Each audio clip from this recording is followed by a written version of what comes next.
অনেক ভালো একটা আমার বিয়েতে দিদিভাইকে বলবো সবাই রেডি থাকবে। হ্যালো এভরিওয়ান, কেমন আছো সবাই? আশা করছি সবাই খুব ভালো আছো। চলে আসলাম নতুন আরেকটা মেকআপ ব্লগ তোমাদের সাথে শেয়ার করতে। আশা করছি ভিডিওটি তোমাদের অনেক অনেক ভালো লাগবে। আর আজকের ভিডিওটি যদি তোমাদের ভালো লাগে তাহলে অবশ্যই লাইক, কমেন্ট অ্যান্ড শেয়ার করে দিও। ডেটটা ছিল 28শে জানুয়ারি আর সেদিনকে ছিল আমার এক রিসেপশন ব্রাইড। আর আজকের আমার রিসেপশন ব্রাইডকে সেটা হয়তো তোমরা গেস করতে পেরেছো।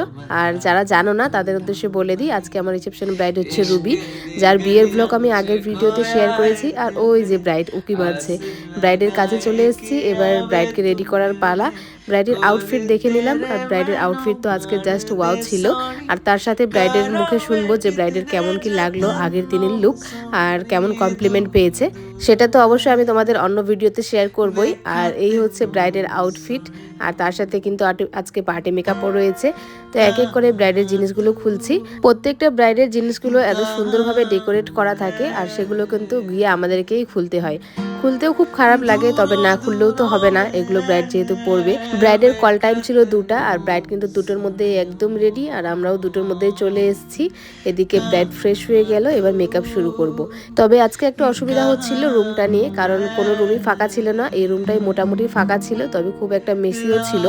তো সেই জন্য কাজ করতে একটু প্রবলেম হয়েছে, তবে দেখি শেষ পর্যন্ত কি করতে পারি না করতে পারি। আর এদিকে ব্রাইডের মেকআপ কমপ্লিট, খুব একটা ক্লিপ নিতে পারিনি। আর এদিকে দেখো ব্রাইডকে গিফট দিতেও চলে এসছে, মানে লোকজনও চলে এসছে। এদিকে ব্রাইডের হেয়ারস্টাইল হচ্ছে, তবে হেয়ারস্টাইলটা পরে একটু মেশি হয়ে গেছিল। ব্রাইডের হেয়ার যেহেতু ছোট আর কোনো রকম এক্সটেনশন ইউজ করা হয়নি। আসলে একটা ফাঁকা রুমে কাজ করলে কাজটা অনেক সুবিধা মতোই কমপ্লিট করা যায়, তবে যেহেতু ঘরটাতে সবাই রেডি হচ্ছিল আরও কয়েকজন, তো সেই জন্য আমাদের একটু প্রবলেমই হচ্ছিল। তবে যাই হোক, হেয়ারস্টাইল করে দিয়েছি এদিকে ব্রাইডের, আর ব্রাইড তো কমপ্লিট। তোমরা জানিও ব্রাইডকে কেমন লাগছে। তবে আমার মতে ব্রাইডের হেয়ারস্টাইলটা আরেকটু বেটার হতো। অল ওভার সবারই ভীষণ পছন্দ হয়েছে, সাথে কিন্তু ব্রাইডের ভীষণ পছন্দ হয়েছে, যেটা মোস্টলি ইম্পর্টেন্ট। আন্টি যেহেতু ভাইয়ের বিয়ে ছিল, তো আন্টির পার্টি মেকআপের বুকিংও ছিল। আন্টিও কিন্তু এদিকে রেডি। আর চলো এবার স্টেজে যাই ব্রাইডকে একটু দেখতে, স্টেজে ব্রাইডকে কেমন লাগছে, আর স্টেজে ব্রাইডের ফটো ভিডিও ভালো মতো নিব। মনে ধরে রেখো যোজনাকে,